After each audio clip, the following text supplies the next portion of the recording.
G'day, Geoff Lewis here from Seriously Series, and welcome to another Tech Top Tip video. Here today we're going to be talking about the humble radiator. Now, the radiator is a component that I feel is very overlooked when it comes to modifying your four-wheel drive or off-road going vehicle. People put bigger turbos on, they put superchargers on, they put bigger lift kits and everything else, but the poor radiator is meant to keep up with all that. How does it do it? That's what we're going to look at here today. What to look for when you're purchasing a second-hand vehicle in regards to the radiator.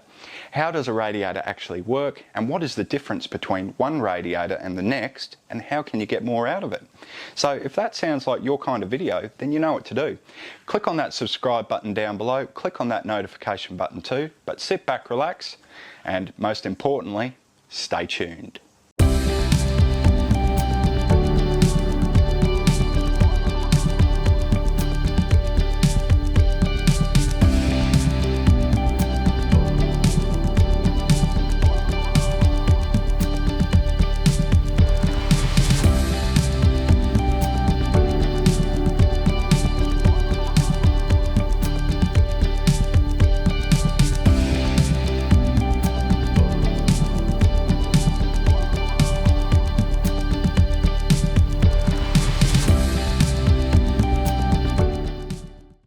So the humble radiator is as I've already mentioned, a really important piece of kit.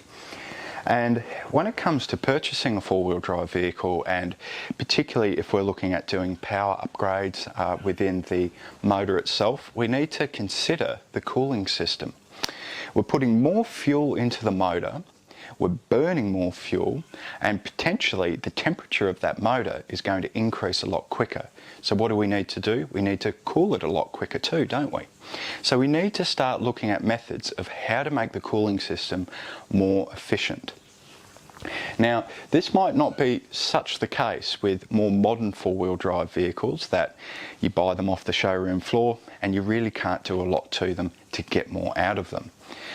But particularly with the more mature four-wheel drive vehicles, you can do a lot, as we all know. But we need to look at the radiator very closely.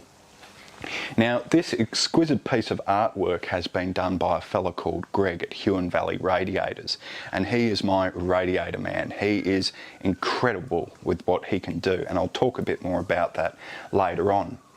But this is a Series 2 radiator, and basically it's been completely recored and rebuilt. And this is something that you can actually do with older radiators, because they are actually made of brass at the bottom and the top. More modern radiators, we've obviously got plastic, so that limits what we can actually do. They've only got a given service life, so we have to throw them away. Aluminium radiators are a little bit the same. They're not as pliable, and you really need to be careful when buying them, looking at the overall workmanship that's actually been done to the radiator themselves. Now, what are the components within a radiator? We need to know this so we understand it. It's very simple. So we've got the top tank, which obviously sits on top of the radiator. We've got the bottom tank here, but really where all the magic happens is in here, and this is the core. Now, a radiator core, there's different types. Of course there is, isn't there? And the radiator has evolved immensely over time. The first water-cooled combustion engines didn't have a radiator at all. They literally had a tank that just sat on top that was full of water, and that's it. No water pump, nothing. And it just randomly convected round. But as motors became more refined, they needed a more refined way of cooling them. And this saw the adoption of pretty much what we've got here today, but the core itself was different, and this was known as a cellular core. Now, a cellular core is relatively rugged, but it's also quite flawed. As the name suggests, it is cellular. So if one cell cracks, then it compromises pretty much a large proportion of the radiator itself.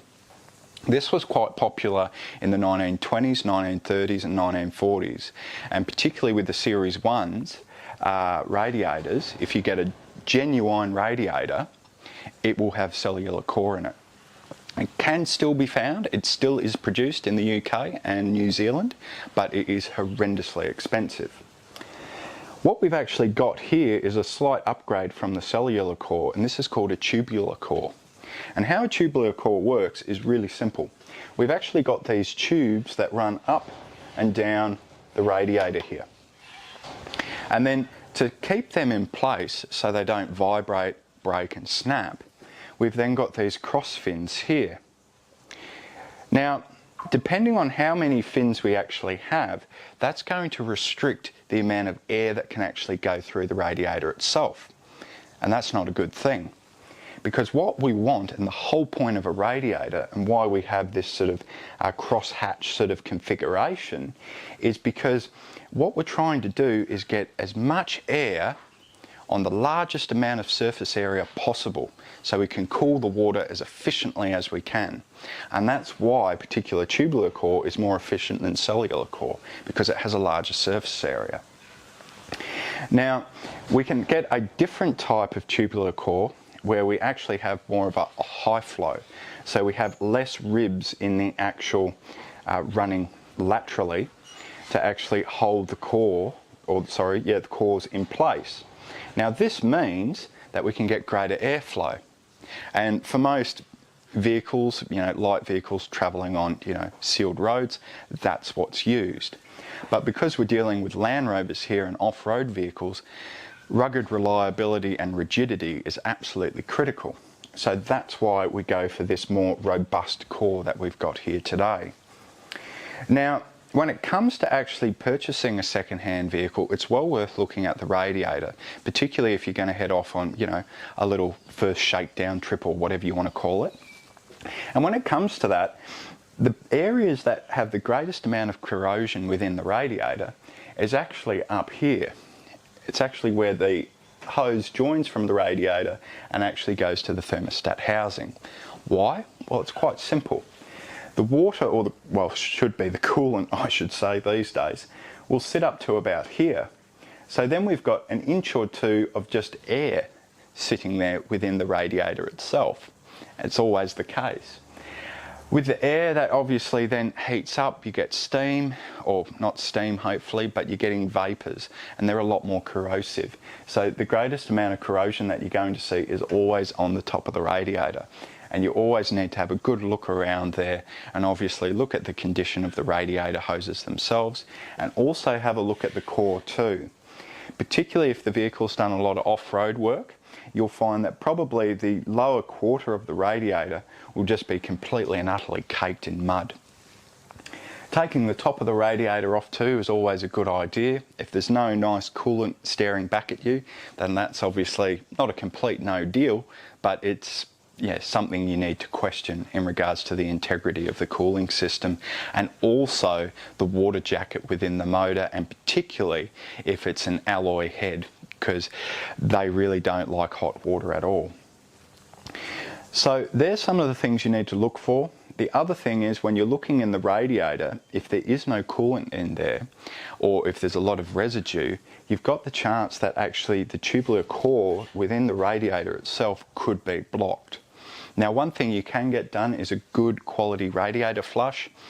Something that they used to do back in the day is they used to actually take the top tank off and actually clean the core out completely.